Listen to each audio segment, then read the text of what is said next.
कोल्हापुरातील गवत मंडईतील महात्मा ज्योतिराव फुले विद्यालयातील मतदान केंद्रावरील ईव्हीएम दुपारी 4च्या सुमाराला अचानक बंद पडलं. यावेळी मतदारांची मतदानासाठी मोठी रांग लागली होती. मशीन अचानक बंद पडल्यानं अधिकारीसुद्धा भांबावून गेले, तर मतदारांना रांगेत ताटकळत उभं राहावं लागलं. यातच ज्या ठिकाणी हा प्रकार घडला त्या केंद्राबाहेरील पॅसेजमध्ये पंख्याची व्यवस्था नसल्यानं मतदारांना गरमीचा सामना करावा लागला. या सगळ्या प्रकाराबद्दल मतदारांनी प्रशासनाविरोधात संतप्त प्रतिक्रिया व्यक्त केल्या. बॅटरी चार्जिंग संपल्यामुळं आम्हाला इथं थांबावं लागलेलं आहे आणि आमची इथं खूप असुविधा झालेली आहे. आणि इथं बरेच मेंबर आम्ही जवळजवळ अर्धा पाऊण तास 1 तास झालं वेटिंगसाठी थांबलेलं आहे. चार्जिंग संपलंच कसं असा सवाल मतदारांनी उपस्थित केला. तब्बल पाऊण तासानंतर दुसरी बॅटरी आणून मशीन पुन्हा चालू करण्यात आलं.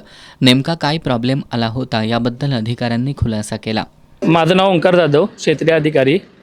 केंद्र क्रमांक 14-7मध्ये बॅटरीचा प्रॉब्लेम आल्यामुळे ती बॅटरी चेंज केलेली आहे. आता सगळी प्रक्रिया परत सुरळीत चालू आहे.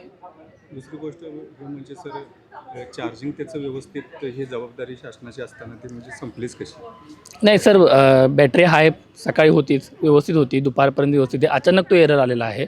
परत बॅटरी नवीन आपण चेंज घातलेली आहे. बॅटरी हाय दाखवलेली आहे आणि जे टोटल वोटर जे झालेले आहेत तेच व्हेरीफाय झाले आहेत. मतदान प्रतिनिधी होते त्यांनी पण ती व्हेरीफाय केलं आहे. त्यामुळे ती प्रक्रिया व्यवस्थित चालू आहे. त्यामध्ये काही प्रॉब्लेम नाही येणार. अशा प्रकारचे नाही हे प्रॉब्लेम आणि कुठल्या केंद्रावरती अशा प्रकारचे म्हणजे केंद्र नाव सांगू शकत नाही, पण कंट्रोल युनिट चेंज केलेलं आहे किंवा बॅलेट युनिट चेंज केलेलं आहे, बॅटरी चेंज केलेल्या आहेत.